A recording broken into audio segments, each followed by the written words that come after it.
what Donald Trump does now, he is wedded to the teleprompter. He can't get off that teleprompter. Anytime he does, he says things like, don't vote. He's telling people not to vote, like we have all the votes we need. Really? Like, wait a minute, you lost the popular vote to Hillary Clinton in 2016.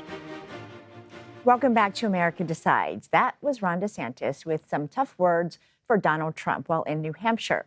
Meanwhile, South Carolina Senator Tim Scott is shifting nearly all of his campaign's focus to Iowa. Taurean Small and Aaron Navarro join us now. Taurean is a CBS News campaign reporter who is in Iowa with Tim Scott's campaign, and Aaron is a CBS News political reporter in New Hampshire with the DeSantis campaign. Aaron, thanks for being with us today. I want to ask you about his message, because we saw he was standing right there with Governor Chris Sununu. What was their plea to voters? Well, the plea, at least from DeSantis' side, is that he can take Trump's promises and actually fulfill them. And it's an approach to really tap into what his campaign and other non-Trump candidates see as soft support for Trump. People that, know him, they know his name, they're voting for him in the polls because it's the name they recognize, but they could still be swayed by these other candidates. Take a listen to some of the voters I met at these DeSantis events and asked about Trump. I think I made the decision, before the legal issues that came out. But, even factoring them in now, if I thought about it and factored them in, it's really going to be it's a no-brainer for me. I mean, he's got this issue in this state, this issue in that state, and we need somebody that's going to be full-time concentrating on the problems that we're having. My problem with wanting to, he's older too, he's 78. I think we need to turn the baton over to younger people. I think, unfortunately, it's going to end up being Trump, but I'm praying. So I'm running into voters that have this sense of Trump fatigue, which may not necessarily match when you see polls that show him with 49, 50%. But it's mostly of people that are at DeSantis events, so people already curious enough to check out a non-Trump candidate.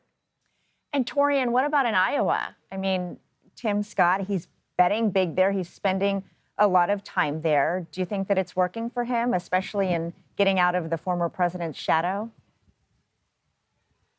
Yeah, Weijia, it's Iowa or bust for Senator Tim Scott. He really leaned into making this his top priority. His campaign announced yesterday that they're, putting all of their resources into this state, doubling their ground game. And he confirmed yesterday, Tim Scott, that is, confirmed yesterday to CBS News that he's pulling out all of his campaign funds from other states to really prioritize the Hawkeye state. And part of the reason why he's doing that is because he sees the evangelical voting bloc here as crucial to his campaign success. I've been to quite a few events today, and faith was, embedded, deeply weaved into his policy messaging here, and it played well with voters out here as well. One thing that I do want to mention, he talked about immigration and taking out whether or not to take in Palestinian refugees. He says he's against that. But he also mentioned, curiously, Chinese students studying in the United States. He says that colleges, universities should have a deeper vetting process. Taking a listen to what he said here.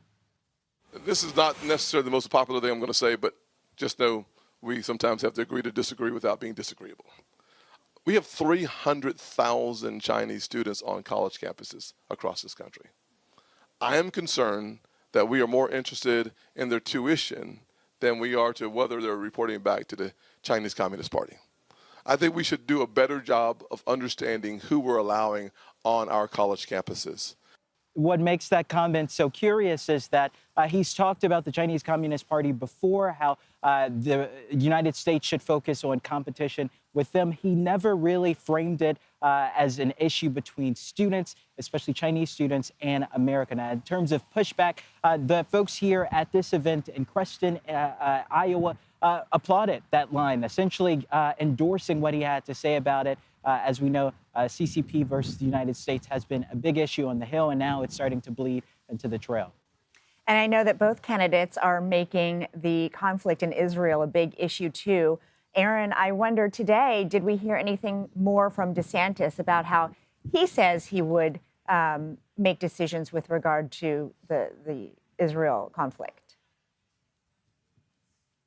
So he was asked essentially at what line and if he thinks the U.S. should delay the military forces from Israel. And he said, that's a strategic thing. I want to make sure the hostages are taken out. But I also asked him, he has also floated, taking away visas from international students that he says, quote, demonstrate with Hamas. And I asked him, is that something you would do retroactively? And he kind of doubled down on it, saying that it is something that he would make part of his foreign policy as president. And Taurean, what about Senator Scott? Did he also mention the conflict and how he would handle it? I know he's already introduced at least 2 pieces of legislation. Absolutely. Kind of along the same lines Aaron is seeing out there. Tim Scott has brought up the idea of punishing colleges or universities that endorse or just simply allow anti-Israel protests to happen on campus. In terms of support for Israel, he says that, like we've heard from other GOP candidates, that he stands with Israel and he supports them doing everything they can to erase or wipe Hamas off the face of the earth. All right, Taurean Small and Aaron Navarro, we will be following your work as all of these candidates sharpen their both foreign and domestic policy goals. Thank you for joining us today.